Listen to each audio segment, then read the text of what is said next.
Ils étaient nombreux à répondre présents à l'appel de l'Institut des artisans de justice et de paix, universitaires, acteurs politiques, mais aussi de simples curieux, tous réunis dans l'enceinte de l'IAJP pour une conférence publique sur la souveraineté du pouvoir politique en Afrique, entre unité africaine et impuissance des dirigeants africains.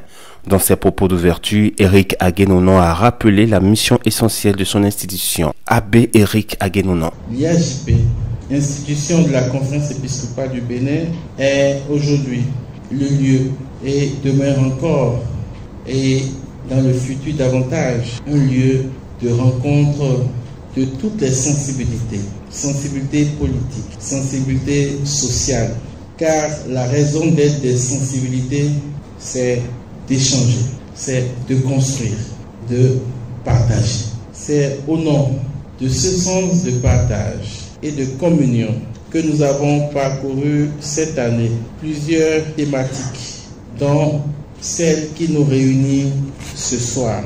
En plantant le décor, il ajoute que plusieurs enjeux mobilisent aujourd'hui les esprits en Afrique noire. Pour lui, il est indispensable de les distinguer clairement afin de réduire les divergences et d'encourager une convergence des idées. Il invite à ce titre les intellectuels africains à jouer pleinement leur rôle dans l'orientation du débat public. Abbé Eric Agenonon. À l'heure où en Afrique centrale ou en Afrique de l'Ouest, il y a des enjeux dynamiques qui mobilisent nos esprits au service de la citoyenneté responsable et du panafricanisme éclairé. Il est important que nous puissions nous asseoir et nous pencher sur des questions de souveraineté, souveraineté du pouvoir politique. Cela se distingue de la souveraineté des États. Dans un contexte où il a fallu aller à Washington pour régler un problème entre deux États africains, dans un contexte où les pays de l'AES ont constitué une association étatique et politique, dans un contexte où nous avons besoin de nous mettre ensemble, de nous parler, voilà qu'il y a des voies divergentes. Voilà qu'il y a des chemins divers.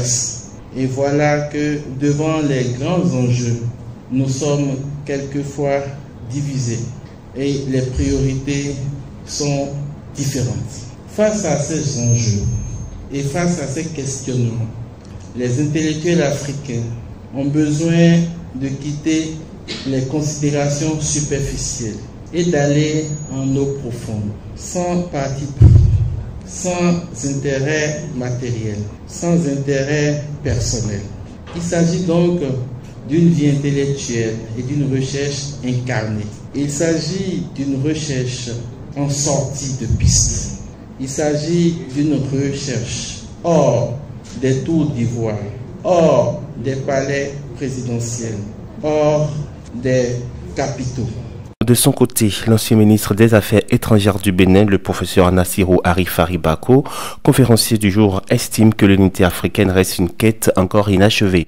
À ses yeux, l'incapacité de certains dirigeants à porter cette ambition fragilise profondément le projet panafricain. Professeur Nassirou Arifari Bako. L'unité africaine est une quête, un idéal, un processus qu'on n'arrive pas encore à réaliser en raison de l'impuissance des dirigeants africains qui affectent à la fois la souveraineté de leurs États et par voie de conséquence le projet de l'unité africaine lui-même. On peut aussi se demander, au lieu seulement d'impuissance qui tend à dédouaner les dirigeants africains, s'il n'y a pas aussi une dimension d'incapacité voulue, j'allais dire d'auto-incapacitation des dirigeants africains par eux-mêmes pour des raisons multiples à vouloir accélérer la réalisation de l'unité, y compris en acceptant volontairement de renoncer à certains de leurs attributs de souveraineté. Il dénonce également ce qu'il appelle une souveraineté de façade. Tous les États du continent sont reconnus sur la scène internationale et jouissent en théorie de l'égalité souveraine. Ils participent aux organisations internationales, établissent leur politique publique et disposent de constitutions nationales affirmant leur autonomie. Sur papier, c'est affirmé partout. Alors, si la souveraineté se définit comme la reconnaissance d'une entité politique étatique par ses semblables sur la scène internationale en partant de ses attributs, comme la possession d'un territoire